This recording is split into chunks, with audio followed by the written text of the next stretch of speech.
Alrighty, fellas, welcome back to another day in the NBA. It's the NBA Cup again. I don't know what day in the NBA Cup exactly, but I think it's game 3 or game 4 for damn near every team that's playing today. We have a pretty big slate. Obviously, there was no games for Thanksgiving. I hope all of you guys had a great Thanksgiving and were able to spend time with family and do whatever and cash out on some plays. We went up 12 units in the NFL. Again, we're up over 32 units now in the NFL this month. So we're killing in the NFL. Now let's continue to roll in the NBA. I have 5 picks for you guys today. Per usual, I'm filming this a little bit late at 2:15 in the morning, and my mom is asleep right next door as I am home. Obviously, I'm not in the normal office. So if I'm a little bit quieter than usual, that is why. But I want to still get this video out for you guys in the morning ASAP Rocky. So yeah, we're recording it now. We're going to hop straight into the plays. Wasting no time again, we're going to be on Underdog Fantasy. If you're not on Underdog Fantasy, use code BDGE when you sign up. You'll get up to $1,000 deposit match bonus. So you want to make sure you take advantage and lock in there. We're not going to be playing any of the 12 o'clock games. Almost all of the Hornets is out. Like the entire team out.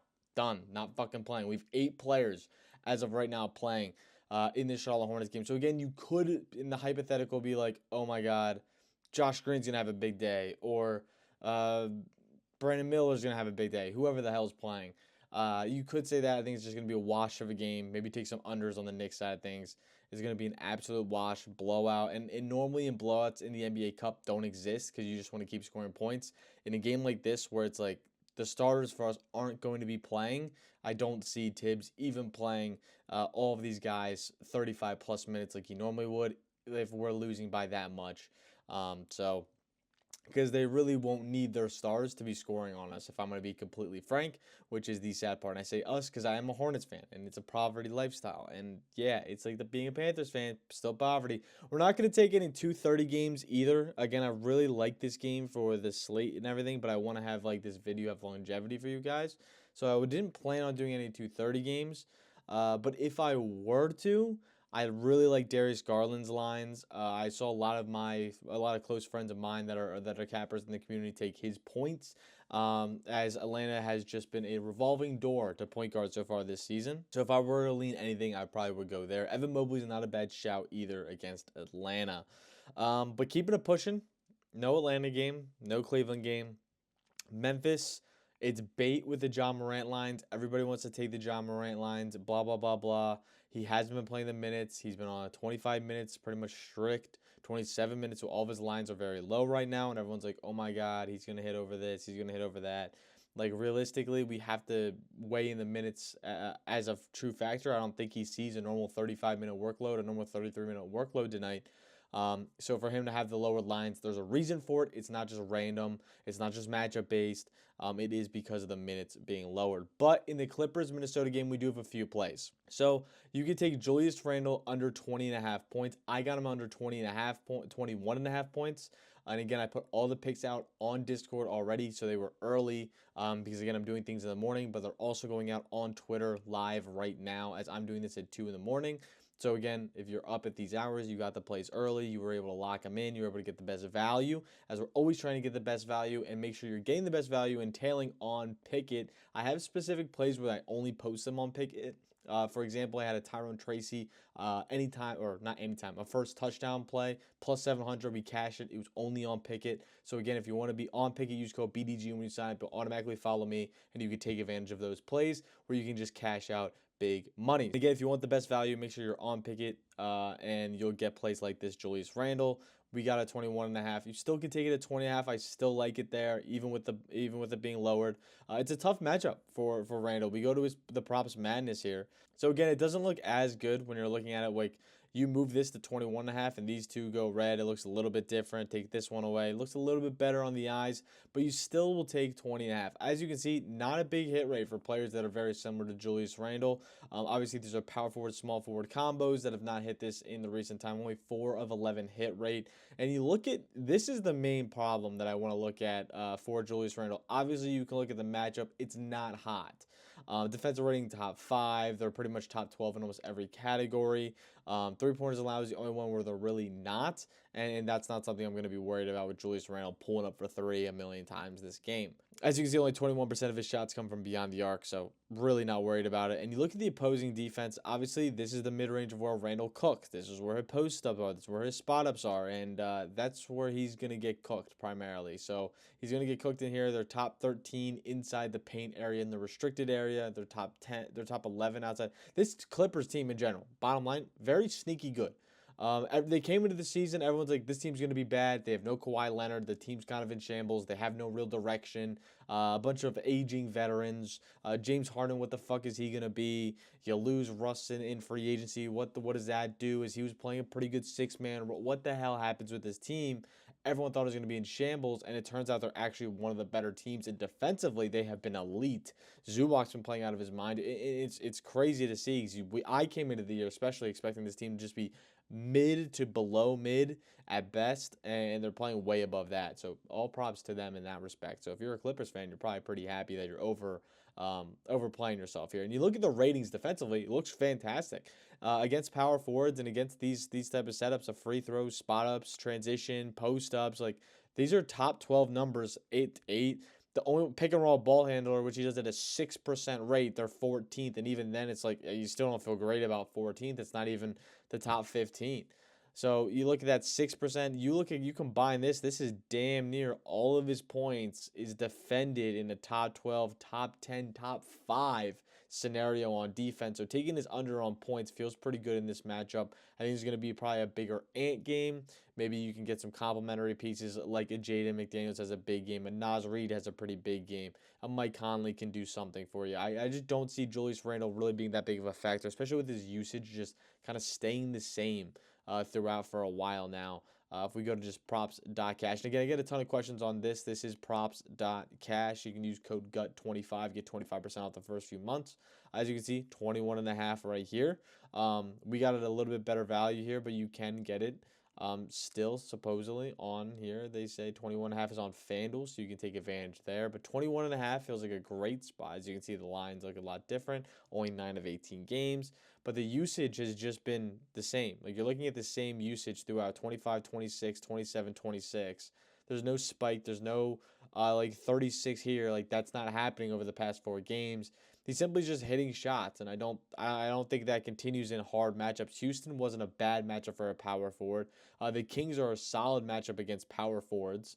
Again, it's not centers. Centers are a little bit tougher against both those teams. Boston themselves actually isn't a bad matchup at all for the forward position. And especially centers. Al Horford really isn't doing you much the work there. And Toronto is a great matchup for everybody across the board. Toronto fucking stinks. So you look at it that perspective, it doesn't sway you one way or the other. So I think in the matchup where it is a really tough matchup, they play top 10 defense in almost every category where Randall's good at. And again, you can see power forward, everything is red. There's no green anywhere near this. Everything is red for a reason. I even pull this over for you. Everything is red for a reason because it's going to be really tough for them to score on them. So, yeah, I'm leaning the under here for sure for Randall. Staying in that same game, though, James Harden, I don't have his underdog slip right now. By the time you guys watch this, not at 2 a.m. when I put this out. Harden's line will be out for what I'm looking for, which is over 2.5 3-pointers made. We're going to go to props.cash for this one so you can kind of see where I'm looking at it. 3-pointers made, this feels great. Obviously, we bet on the under of James Harden, and I got fucking clowned as he had his vintage Harden look, and he looked amazing, and it was like, what the fuck just happened? So again, you look at the matchup, and you're like, holy shit, gut, that's really tough on paper. But you go to the props madness, and it makes you feel a little bit better about this, right? So you go to threes, whatnot. Let's head over there now. And again, he's been crushing this line. I mean, you look at 4 of the last 5 games. Yeah, I'd love to see that. And the attempts are there. I mean, he's seeing 11 3-point attempts, 8 3-point attempts, 7 3-point attempts, 10 3-point attempts. 6 you don't love to see, but anything above 7 is where you kind of want it at, and that's what he's been doing. And especially last game, tracked 11 of them, made 7 of them. So you feel great about that. And I think against a Minnesota defense that, again, on the surface is really good, I think they can beat him a lot, especially because, again, 11th most in ISO ball. What does he do out of the ISO? Steps back for 3. You look at off the pick and roll, 8th worst. What does he do off pick and rolls? Stops and steps back for 3. So the transition, what does he do? Pull up for 3. That is James Harden's role. 52% of his points, 52% of his shots come from beyond the arc for James Harden. And in these categories where they are bottom 11 in the league, you know that's where he's going. He's not doing free throws from three. He's not doing spot ups normally from three. Actually, that's cap. He definitely does spot ups from three, but it's only 8%. Handoffs, we're looking at 3% of his shots. I'm not really worried about. And other 2%, I'm not really worried about. I'm looking at the bulk of his shots, ISO and ball handler. That's about 50% of all of his shots you're looking at from beyond the arc, and you'll love to see that here as well. So I think he's going to crush this line against a Minnesota team. They haven't played yet this season, so you really don't have sample size against him once. But I think he's going to continue his hot streak, come out of that game from last week, and come out and be like, hey, I want to score more points. I want to come back to my vintage self. It felt good to absolutely drop everybody and their mom off.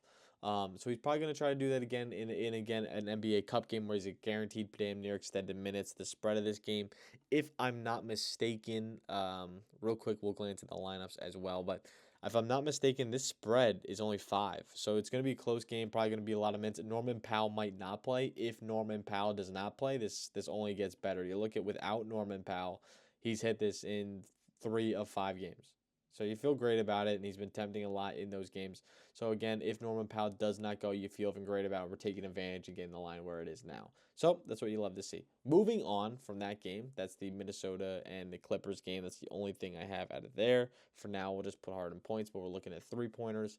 Orlando in Brooklyn. This is another interesting game. They don't have him on, again, underdog right now. By the morning, I'll probably have a screenshot of it, or it will definitely be on your site. But again, filming this at 2:30, so you live and you learn. But what I'm going to go with is Ben Simmons. We'll go to Pickett for this one. Ben Simmons, as you can see right here, and we're not looking at the Verge values. We're looking at the best available values, as we always do. We have a little bit of a boost here at a minus, if you're getting a minus 15 on the books, and minus 13 here is where we got him at. Of 6.5 rebounds. You'll love to see the rebounds here. And as you can see my football plays here as well too. And you can see some of the plays we're going to be going over in a little bit here. But Ben Simmons' rebounds feels fantastic in this matchup. Let's just look at what Brooklyn's lineup looks like right now, fellas. Let's just take a gander at what the fuck is going on with Brooklyn. Jalen Wilson, game time decision. Cam Johnson, game time decision. Dorian Finney-Smith, game time decision. Nick Claxton, game time decision. And you're probably like, okay, but what if they all play? Well, we've seen time and time again with this Brooklyn Nets team where this exact thing will happen, where the entire team just pops up questionable and then they all do not play at one time. And they go out there and they play with 8 starters, and that's their entire rotation, and they got to see big minutes. If Ben Simmons sees big minutes, and I'm talking like 29 minutes for him, he's normally like a 24-minute guy. He sees 29 minutes, he's crushing this line. He's smashing over this line. He's a mobile point guard that plays every position on defense, plays in the box normally, and will be down in the restricted area more times than not if he's not guarding the number 1 ball handler. So we go to the only 2 games he's played. Again, you go look at the rebounds, 13th against point guards. That's technically what he's listed at right now. But he plays a lot of the center role, plays a lot of the power forward role. So like he plays everywhere, small forward. Ben Simmons is very versatile in his defense. Again, offensively, it doesn't matter. He could be fucking the coach on offense. It doesn't matter as much unless he's getting offensive rebounds. For this line, we're looking at defensive rebounds. Where does he play on the defensive side of the ball? He's going to guard whoever's fucking hot. He's the best defender that this Brooklyn Nets team has. He's going to be guarding whoever the best shooter is, the best player is on that team as of right now. Obviously, with Orlando, it's really in flux of who has the hot hand.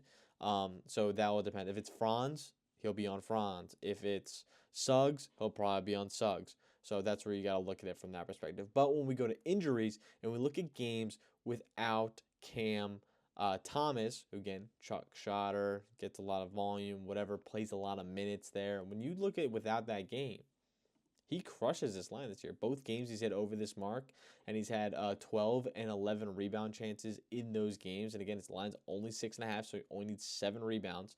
So for him to see these rebound chances, that's really what we're looking for here. If you can get the opportunities, and again, we'll go just look at it from this perspective a little bit more. So again, it's a lot of red you see, but again, when you look at these chances, 11 rebound chances, 12 rebound chances in these games, and without Cam Thomas, without Nick Claxton probably will miss again this game if everybody's out. And if there's no Nick Claxton, there's no Cam Thomas, there's no Dennis Schroeder, you know he's going to get the opportunity to get a lot of rebounds and play high minutes. And again, you look at the past few minutes, the past few games, he's been creeping up in minutes. Let's go to the last 5 games. 22, 25, 26, 20, 26.8, 27, 27.3. So it's a slow incline of minutes. If he gets to that 28, 29-minute mark, this makes me feel even better about this line. I think he can absolutely crush this against an Orlando team that on the surface looks like an elite rebounding team, which they are in their own respect. But if he's playing a ton of minutes and he's playing that one role, Ben Simmons is going to come down with rebounds whether you like it or not. We've already cashed out on this once. I'm going to do it again here today. Now we're going to keep moving. We're going to keep it pushing. So we do have 3 plays here, but again, it's iffy. Detroit Pacers, I don't have much here. Jalen Duren under, kind of what I'm leaning, but I'm not 100%, so I didn't want to place it. Some people took Cade points, so if you're interested in that game and you want something, Cade points is a good shout. And we go to this Toronto-Miami game. There's nothing really here that I love. Jimmy Butler obviously cucked us last time. We might see him have a little bit more minutes, a bigger role. So if you want to take his PRA 28.5 against the Toronto team, it's very susceptible. Could be because it's NBA Cup. Could he be seeing more minutes, whatnot? I think I would lean Jimmy Butler higher. So if you want to take that, that's not a bad shout at all. Boston, Chicago, wash. OKC and the Lakers is what we want to see. Anthony Davis again. If you're on Pickett, you're getting the value here of Anthony Davis. And again, look at the value we got. 4.7%. That's a good hefty amount. But again, this is a really good value. 24.5. We got him at. You can get him at 25.5 on Underdog right now. And I still like the bump at 25.5. I know I'm going to get those questions. I still like the bump at 25.5. He's been averaging damn near 30 a game. And you're probably like, why is his line so low? Well, it's because of matchup based. But here's the thing about his matchup, and I'll break it down for you the exact way I read it so you can see what I'm looking at and see what I'm thinking in my dome when I take a bet like this. So I see Anthony Davis, and I'm like, okay, the real catch is OKC's been rotating goddamn centers like a revolving door. Now Isaiah Hartenstein is in. Before it was Jalen Williams was playing center for a bit. Chet Holmgren was obviously there before the injury. We have these different fluctuations, but with Isaiah Hartenstein back, you look at, okay, how did Anthony Davis do against Isaiah Hartenstein last year? Now, again, he was in the Knicks system. It's a little bit different, but you want the general idea. Because obviously you go to his head-to-head versus OKC, and it's just great on paper, but again, that's without Isaiah Hartenstein. So you go like, okay, how does he do against Isaiah? Well, he's very back and forth with Isaiah. You go back to last season with Isaiah Hartenstein. He played him 2 times last year, had 32 points on him one time, and had 12 points the other. The 12-point game, he had damn near no free throws. He shot 4 for 12 from the field. He just played bad, but he didn't really need to play good as everyone else around him was balling out that game. Where 32 points the first time on a lower usage, right? You look at his usage from that time they played, it was 29.9%. He's averaging a 30% usage this year. So if he sees a 30% usage and he's going against Isaiah Hartenstein, he obviously has killed in the past. Just last year when Isaiah was, I'm going to be honest, probably just as good. I feel great about Anthony Davis coming into this game. He's obviously hit this in 65% of games. If you got him at 25.5, you get him at 24.5, that bumps up to 71%. And he's just been crushing this line at a pretty consistent basis. And I'm not scared of this OKC defense like a lot of other bettors are, just because they have the number 1 next to him or whatever, or the number 7 next to him. In this points category, I think it really comes down to he matches up well against Isaiah, and I think he's going to be able to take advantage of that. Plus, this OKC team doesn't have a deep bench when it comes to forwards, especially now without Chet and all that sort of stuff. So I think for now, I'm going to be definitely taking a player who's going to be involved in a small ball lineup a lot, and I think Anthony Davis can take advantage of that when OKC goes to Jalen Williams now being the center, and they just are rotating. Anthony Davis is going to have a lot of mismatches if Isaiah Hartenstein does not play the whole game, so we'll see how that works out, but I'm definitely leaning Anthony Davis here for the points. I really like it. Also, this team, when you look at it from a different breakdown, fits what Anthony Davis wants to do really well. Again, free throws, really high. Pick and roll, man, obviously very, very low on his end, so it's only 1%. But you can look at the putbacks of 8%. They're the worst. Post-ups, they're the fourth worst. Spot-ups, they're the third worst. So, again, these create for a lot of the points that he kind of lacks when he loses the pick and roll, the cutter, whatever it is, the transition. If he loses those points, that's fine because we're going to make it up in other areas. And obviously, Anthony Davis is so due for a good game as he's had 3 bad ones in a row. I think this is where he can turn it around and we can look really good with Anthony Davis in our slips. All right, heading to our last play, we're going to be taking De'Aaron Fox over 6.5 assists for plus money. Obviously, it is not here on UD, but again, it will be up later by the time you see this. Again, we got it at plus money, which I feel fantastic about right now. It's just the same value at plus 110 on the books right now, but 6.5 for plus 110 feels like an absolute steal when we look at him playing without DeMar DeRozan. I saw some people taking Sabonis at the assist mark, and you could take that as well, but I feel even better about De'Aaron Fox here today. 6.5, he's still been crushing this. Obviously, he's hit this 3 of his last 5 games. 7 of his last 10 games, he's hit over this mark. Now, he goes against a Portland team that just gives up the 10th most assists to opposing point guards, and they've given up some pretty big assist days. Tyrese Halliburton obviously had 10 assists. John Moran had 11 assists in a recent day. Fred VanVleet had 8 assists. So you look at those type of numbers, it's a pretty close narrative. But we go to the props madness here to look at it just a little bit in a different light. It brings you to have a little more understanding of why this is so interesting with DeMar DeRozan out. So you look at De'Aaron Fox and you go without DeMar. So we just filter it without DeMar. He's had this 4 games and he's hit it in all 4 games. And he's not just hit it, he's had over 13 potentials in each game. 13, 16, 15, and 14 potential assists in each game. So he's seen the potential assists. We're looking at by position when it's someone interesting. Devin Booker, Shai Gilgeous-Alexander obviously hit over this line. I think almost anybody can hit over this line when they're going to have the usage that De'Aaron's had, which is over 30% when we're looking at it without DeMar DeRozan. So you look at it without DeMar DeRozan, we're going to change this to this year. Obviously, it's 4 games, averaging 7.8 assists per game. His minutes are going to be high. Again, NBA Cup game, 1-point spread, so it's going to definitely be close. And then the usage is really there. Obviously, 44, 52 when he had his 60-point game, 32 and 61.7 usage. So again, very, very high usage.